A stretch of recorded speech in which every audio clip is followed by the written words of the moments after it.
loses confidence. Everyone sells their FTT tokens. No one wants to buy it. It's worth nothing. So how did this all fall apart? Great question. And that's ultimately what he was doing, but it also looks like he was donating through some of his executives. And I mean, the whole thing was shady all the way down. But ultimately the outcome of that is like, yeah, I encrypt all your data. Joe, send me, I know you're this successful podcaster. I want you to send me, caught. In my view, what he did was criminal. That's why I started, but it hasn't been prosecuted or anything like that. But he's on a leaked private call. Everyone can go listen to it yourself. It's just these trades that are profitable in crypto. So the way he first made his money was he did something where he bought Bitcoin in the U.S. and then he sold it on these Japanese. Each other on amphetamines and making billions of dollars. Like, it sounds like a great story if it wasn't illegitimate. Yeah, ultimately that's the problem. Like, Sam was just hopped up on amphetamine. I mean, he was, really well regarded in Wall Street. So when people invested with him, they knew the returns were insane. But I went to school for chemical engineering and hated it. I was miserable. I was like, I do not want my life to be earning 2% more of a bottom line for ExxonMobil or any. So by the third interview, I'd studied him and I said, okay, how do we get down to FTX's responsibility in this whole thing? And I kept coming back to it was the terms of.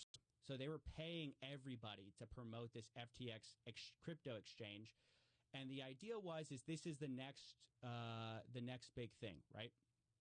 And this is where you're going to make money. These guys basically, a lot of these people backed Sam with the highest endorsements. And so if you're just an average person, you're thinking, well, how much more due diligence can I do than all these other guys? But it was very clear the internal conversations were they knew they were committing fraud. They knew they were doing things wrong. And this idea was, well, no one's going to catch us. Right? Nobody's with regulators. They were all Sam was working really closely with regulators to try to get regulations passed. And CZ felt like he was cut out. So that stirred up this battle between them. And ultimately, Ethereum, what are we tracking here? And then it goes to some mixer somewhere. And then we don't know where it goes after that.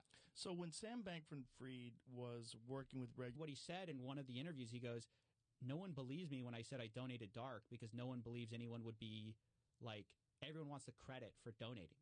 No one believes that I just do it on the sly. I don't really understand what's going – like the FTX thing, for example, is the best one because I was so in the dark about this thing. I was like, what is happening? Like, what are they doing? Try to break it down for us. First of all – TT. So it looks like if you just look at their assets, it looks like they're covering their liabilities. They owe customers $10 billion. Looks like they have $10 billion. But and in the FTX case – how much of it was getting celebrities to endorse the platform? It's huge. This is what I wanted to say. The more I studied some reactions, but not much, what I noticed is it resonated with people beyond the views, if that makes sense. Mm-hmm. I was just there was something different about the reaction to it. Vic, it's really interesting because it was a battle between FTX and one of their competitors, Binance. So the owner of Binance is, I think it's Changpeng Zhao. He goes by C. At the end, when you're ready for this thing to go down, because I know as soon as I get on, it's going to end pretty quickly after. I said, let me ask him some real hard questions. Because all these guys are like, Sam, is not surgery. You can just treat it naturally. Just don't worry about, hey, don't listen to the doctors. Don't listen to your general practitioner. You can just treat it with colloidal silver. Why the celebrities are important. And that's why huge part of it. The connection to BlackRock is important. Huge part. Yes, because they're the legitimacy that says, hey, I'm, on your dollars or whatever, euros or whatever, and you put it into this crypto exchange. They have a bank, and they work with that bank. Then they exchange all the crypto people were trying to control regulations to favor their individual business situation. And so CZ felt like he was being cut out in wash assets. You can check yourself. I have $1 billion in USDC. Well, that's great. But it doesn't matter if I have $1 billion in crypto, Bitcoin, whatever, if I owe $2 billion. Right. That's basically screaming about, all these scammers online. And unlike my previous work, which kind of had resonated, it had gotten, we're just going to do a few transactions through your name. That just came out in a press release. It's the new charges. He was basically like they call them straw donors, because it's like, if I give money to you to give, kept making the videos, and ultimately they never did, but I start doing that, and after I cover get rich quick schemes for a while. Party. That's right, but also to the Republicans. This is what's wild. So yeah, Sam knew publicly, in our current American climate, like, this is what was going on in crypto. They're called collateralized loans. But what FTX was doing was they were saying, hey, like, we'll take $1 million from you, but instead of giving you, what I know is everyone's always interested in pulling up the ladder after them and, like, building the kind of the rule book around, like, hey, like, if you're from this certain jurisdiction that we're a part of, you're fine. If you're not, like, that is his background. And so I asked, Sam, I was like, what does it say if this is your chief regulatory officer? This guy who enabled God, or who helped cover up God mode. And he's like, well, I don't want to comment on other, people, or it's just like. Well, how does he skate on that? Like, how Sam wanted to basically influence politics by just donating. And the idea is you donate to both sides, you can never lose, right? Yeah. If you have your he launches Alameda Research first, which is just like this trading firm, which basically the idea here is we have some ideas, we're going to raise a little bit of money, and we're going to success. 2 months, you're going to be making 5 figures a month. 10 months, maybe 6 figures a month. And I've done it for people before. That's the social proof. I've shown people how to do this. Really, everyone got to look at it all at once in one place. And people notice, like, wait a second. A lot of their assets are just their own tokens. Like, they had a Serum token, which they control most of. Enabled the account, fiat at FTX. And so what prosecutors are now arguing is he knew, of course, what it was. He deliberately obscured money and go start trading with it, unless, obviously we have FDIC insurance, stuff like that. But, like, they didn't have that. They just take your money, go trade with it, and that's where the disaster started. Everybody. I ask him, and he doesn't want to talk to me. So, but he's going on these Twitter spaces. So I was tracking when he'd go on a Twitter space, and I would contact the people ahead of time and said, hey. And probably overly confident. Yeah, it's pretty clear he didn't see, like, the full scope of the situation, especially at first. It seemed like he thought, he was, like, saying FTX US was in the terms of service. They said results may vary. What's that about? I mean, ultimately, it's like, and so I realized, like, there's this sophisticated way that they're preying on my psychology, and I mean, so it's like things are good for now. Yeah, you don't know. That was the problem with the FTX. Like, they had hidden all their numbers. Like, that Sam had the fact that this guy, he got away with lying so long and perpetuating this image of himself as this generous billionaire. He's sort of the next Warren Buffett. That when everything goes wrong, gotten away with it. So many of these scams are like these issues of either regulators not having time, not having the resources. This Coinbase, it seems like they're, legitimate, but so much of the problem with crypto is we don't know how much of this stuff is money laundering. We don't know how much of this stuff is like of that token, then you sell it off, and then the price plummets, so you thought you had a bunch of money, but actually it's worth nothing. Like, there's all these new scams that have emerged as a result of people getting interested in this idea of an alternative and basically, like, shell games where you're hiding the money. Yeah. You're saying, invest in this. This is going to become valuable later, but you actually own a bunch. I used to play like a variant of League, so I know it's fun, but it's not like fun to the point. Look, this guy's whole thing was like, I'm this effective altruist. Your issue is that anytime there's demand for withdrawals, you're going to encounter problems. So it was going to be inevitable anytime, any store. And so now it's trying to be sorted out by the guy who literally unraveled Enron. And he says, this lawyer goes, it's worse than Enron. Right, people in charge who are going to take the fall, you resign, and then you blame it on them later when everything goes wrong. His problem, though, is Caroline Ellison flipped on him. So she definitely flipped on him. She was smart. Yeah. She cooperated with the company, so they have to report everything. So if you're offshore, you can kind of not do any of that. You can play fast and loose. And, for some people, they think that's better. They can offer, let's say, like 100x leverage. I lied my way into it. I can sort of lie my way out of it. And this is what he did. So prior to this, I'd interviewed him twice before, and I had kind of gotten hamstrung with he's just so good at dodging stuff. Chemtrails. Let me say this. If it's too good to be true, if they're offering market returns that you want to believe in, you go, man, I want to believe this is real. Fight, like one of the best ways to fight crime is at their wallets, like take away their banking. And crypto has just really revitalized that because so CZ says, hey, maybe they don't have the money. I don't know, whatever. I'm just going to sell like $2 billion worth But he knew what he was doing. Oh, for sure. He's a shark. All these other guys buy into him. Right. And then they themselves are kind of also looking at each other being like, well, that guy did it. Like, what? It's the hottest deal, this stuff. And you start to have repeat occurrences. Like, I just cover stuff all the time, and you see echoes of the same thing. I just had somebody just a couple of days ago, I was interviewing for this news scheme we're looking at, and he said, I'm calling that a fraud early. I have a buddy of mine. He goes by Dirty Bubble Media on Twitter. He's like one of the Anon Twitter accounts. He was calling it a fraud. Down because it seems like they received additional scrutiny, right? Because now people are starting to look at it, and I saw that their value went down considerably. Yeah, we don't know. I mean, there's only a few that are bigger. Like there's Binance, very opaque company. We don't exactly know. And what has happened to Binance since FTX went? Of ads, like get rich quick schemes.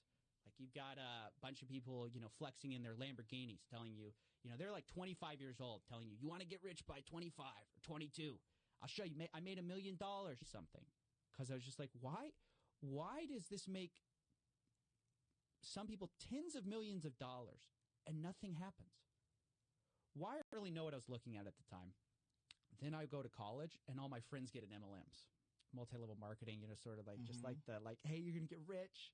So I was always getting invited to these get rich seminars. If you're from this one, you're not okay. Or I might say, hey, like CZ has connections to China, like maybe that's a problem. Or CZ has connections to here, maybe that's a big deal. Launches FTX in 2019, and that's a crypto platform where honestly you can make a lot more money than just with a trading firm. So FTX quickly skyrockets in popularity. I have 2 employees, and both of them are overseas. Like one of them's in London, one of them's in Ukraine. And so for me, I have to pay them, and I have to do that. So he decides to donate dark to a Republican, like to Republicans. And part of the accusation is he knowingly did this through one of his T's for a while. But I eventually pivoted into this crypto direction and learned all about that. But it started just from a curiosity about scammers, and I wanted somebody to say, they're like, hey, don't work a 9-to-5 job, like be free like me. And I'm like, you're here on a Sunday at 5 p.m. How free are you really? Like, the money system has to be safe. Like your grandma has to be able to charge back her credit card when there's a fraudster, right? Or this whole thing doesn't work. You can't rely on people being technically savvy in order to Washington. And I think there was a tweet from Sam saying I'll see you the next time you're in Washington or something like that. But it was kind of a dig because he knows CZ can't go to Washington. He would be reasons that our banks have a bunch of anti-money laundering laws. There's a reason that they have all sorts of finance laws. It's not for their safety. It's for your safety. I mean, it's they need to give you this yield. He starts explaining this thing that sounds exactly like a Ponzi scheme. And so ultimately, Matt Levine's yeah, this doesn't really make a lot of sense. But again, it stopped short. I hadn't really found my footing. But throughout my entire life, I had kind of had this relationship with hucksters and fraud where, when I was in high school, my mom got thyroid cancer. I saw all this, and my experiences up to that point, it kind of led me to I want to say something. Why is nobody saying anything? It just seemed like there was this, these people pitching this stuff and nobody was talking about it. So I made this random video that these basically nerds in cryptography thought of, which is it's brilliant. I mean, it is brilliant because it is basically it's almost impossible to trace LGBTQ plus causes. And it was through a guy, and the guy was like, I feel a little uncomfortable with this. And they said, well, we don't have anyone trustworthy at FTX we can donate through who's rich. You have $1, I'll let you trade with $100. And that's going to be like one reason you come to my offshore exchange. I can offer you more leverage than the guys who are like, ours. And I'd go because it was like my friends like said, hey, we have to get somebody, you want to go? And I was like, sure, I'll go. I was like kind of fascinated. And you'd see these guys, there were things that were coming out like questions about, okay, they say they have all this money. Where on chain is it? So like the blockchain, everything's publicly, you can see it. I'm blanking on the name right now. But A1Z? What is that? No. I'm sorry. I'm blanking on. It's this famous. I'm going to remember it right after I get out of here. It's one of the famous. I watched the CEO, the new CEO, talk about it. Yeah. About him trying That's John Ray. Yeah. Trying to unravel it. And it's amazing. Victims would reach out to me. They'd be like, hey, I'd been scammed by this guy, and I didn't realize what was going on. And you showed me, sort of like how the whole scheme worked. After the fact, he's like, he's still playing video games, and you're like, can you have the decency to get off the video game and talk to people? So bizarre. It's just so bizarre. Then he comes up, prep school. He's kind of like built for success, right? He goes to MIT, goes to Jane Street as this quantitative trader. But the problem is, when at the exact moment FTX can't pay you back is the exact moment that FTT becomes worthless. So you think you have all this collateral. There was a lot of fear of missing out, or FOMO, in the markets at the time. Everyone thought, oh, cryptos, you have to get in now, right? Because if you get in now to expose, but like I'm interested in the characters who perpetuate fraud because they're such interesting psychological case studies. Sam Bankman-Fried, you could probably write a whole book about them. Or with just put a bunch of garlic cloves in the pot. I still remember our house like reeked. She would put 60 cloves of garlic in a stew. Person in the space, to where people thought, okay, well, if he's saying it, he's a guy who only says positive things about crypto because he's a crypto executive. So if he's saying there might be problems, there's probably some problems. But money system. Especially in our modern age. I mean, it seems like you can understand where they're coming from. The average person. There was already all this worry in the past. That summer, there had been a bunch of companies that collapsed, and people had never thought FTX. It was kind of the first time anyone thought FTX could maybe not have the money. Your hands in both pockets. But publicly, he's just like, he's donating to Democrats because he says, oh, I'm like this, like, I care about all these issues. Yeah. But it's like even more cynical than just buying one party balances. But oops, did I tell you about this $10 billion account? Like, I forgot. It's so silly. It's you find, and she would drink it up because she thought that would make her better. Ultimately, my dad convinced her, like, you got to get the surgery. Like, this ain't gonna fly. You have to, ultimately get the surgery. Why not? Like, there were just no adults in that room, and like the few adults that there were like, they had like a criminal lawyer. Well, anyway, I don't think he's actually been convicted of anything. I shouldn't say that. They had this guy, Dan Shady. Crypto. Ransomware. Yes. Yeah. Yes. 100%. Because before it was like, okay, you need to use like Western Union or sort of one of these places where you can kind of send money without too much scrutiny. They're like, look, I've been screwed by the banks. Every time the government's printing a bunch of money, where do I go? Right? You can understand the appeal, but it's just like, you win. I too am safe because Tom Brady's got his money there. So I can put my money So is the lure is like how Bitcoin used to be worth very little, and then one time it was with the high of Bitcoin. Eventually got paid out like $2 billion. Whoa. Yeah. Some of it was in this FTT token though. So they have a bunch of FTT, right? And so it's like November was when all it's a strange time, man, to be covering crypto, because I tried to tell people for years that this scam problem, this fraud problem, how you're going to make some money. And so people invested in FTX thinking that this is going to be a safe platform.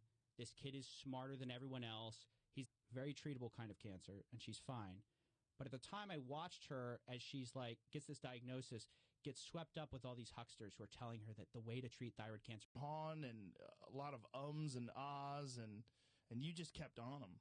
It was amazing that first of all, it was amazing that he felt like he could. These exchanges where it was worth more.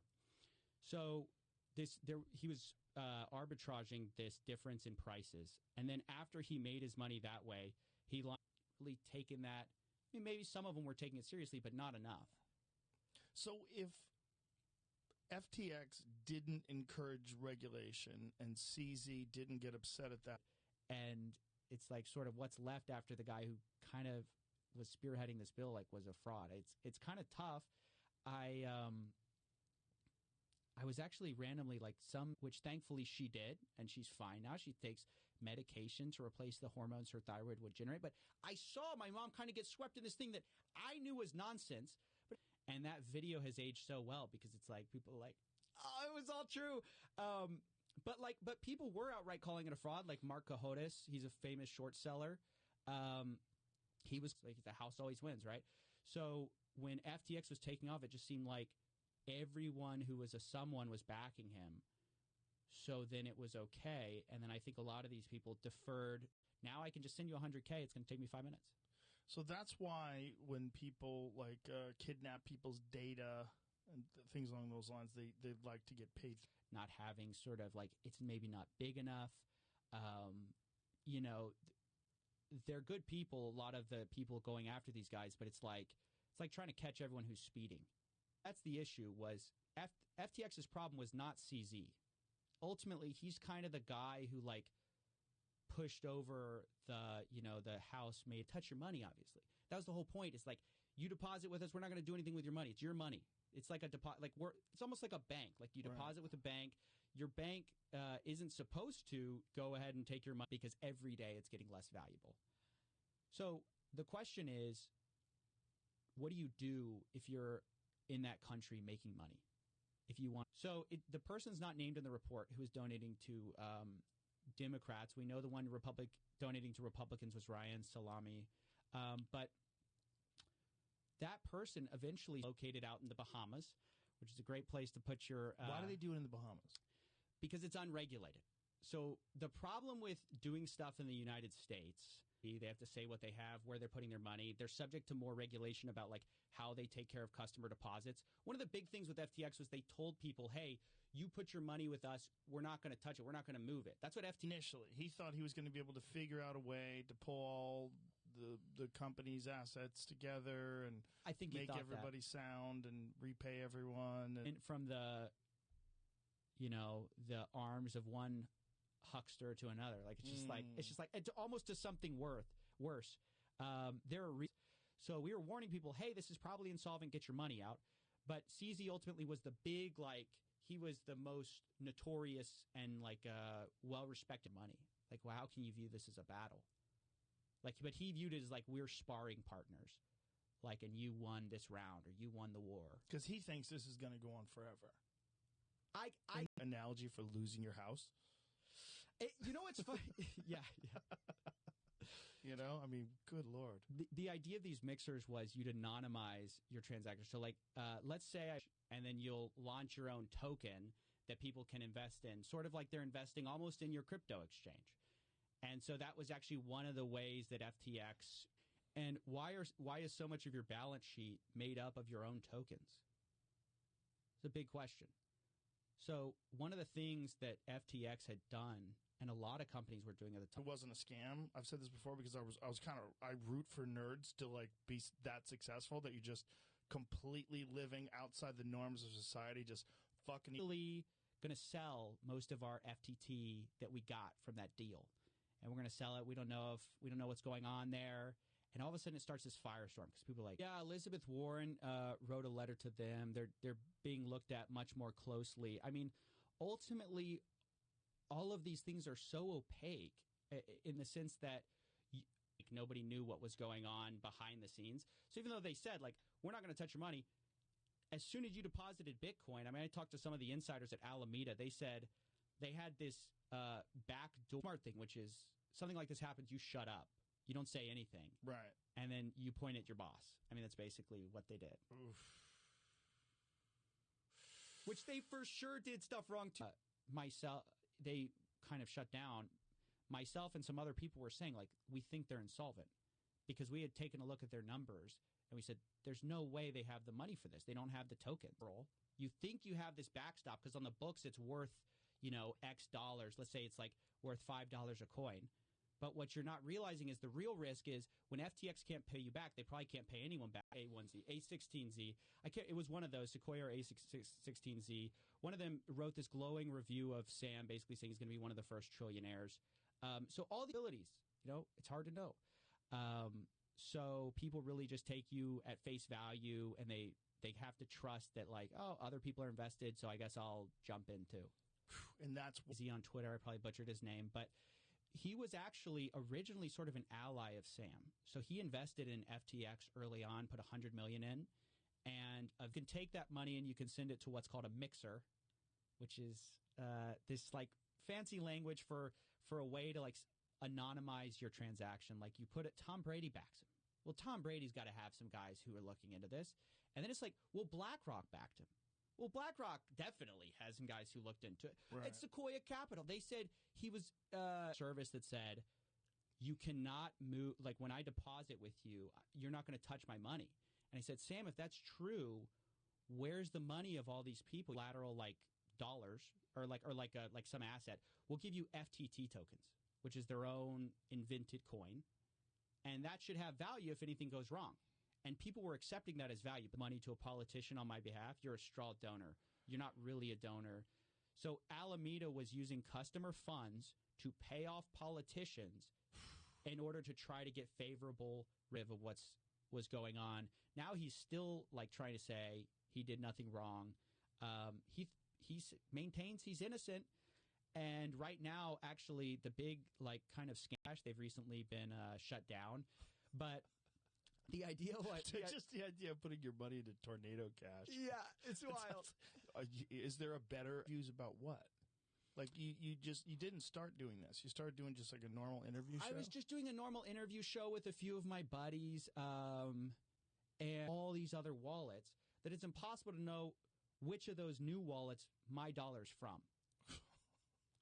It's like it's just crazy. It's a crazy idea. Outright the proceeds of criminals. I mean, we know that these criminals do launder their money through a lot of these crypto exchanges, through mixers. It's just sort of like hard. You kind of have to disprove every single, like there's always a new like health guy telling you that there's some new alternative discovery, whatever. And I was like, this is kind of weird. And I was like, why do they appreciate your transparency? Kind of kissing up a little bit. But I was just like, somebody has to ask him some real questions. So I had 2 prior little Twitter space interactions with him. And he kept getting away with the fact that said, well, hey, can we restructure all this money that went through me like a loan so that we can, say that I took a loan out and I was donating so we didn't violate any laws. They never ended up doing that. Never understood how Bernie Madoff got people because it seems so preposterous. And then I fell for something very similar. And what I noticed with all of these things, the thread is around, right? Kevin O'Leary's in. So you kind of think you're swimming safely with like other savvy investors. And that's what ultimately gets you to buy in. Bernie Madoff is very similar. Where he broke that showed that maybe they're not as healthy as they should be. There would have been a run on the banks and people would have found out. It's just like, when are they going to find out? It's just he happened to be the final straw, if that makes sense. So someone would have... You believe, it's kind of too good to be true, but the social proof is overwhelming, and it overwhelms your kind of like alarm bells. So the social proof is a combination of things. So first of all, it's like, or you were a grandma who just put 1 Bitcoin on there, or, more likely the grandson. He treated all the accounts the same. So when everyone came running for the money, they just withdrew until nothing was done. You're like, it's this magic internet money. Magic. How do you get some of that? How do you get some of that magic internet money? Well, you have to go somewhere to buy it. And so it's a crypto exchange is where you kind of go. You put your fiat. So like that. The famous example is like Coinbase is in America, and they have to file all these forms. They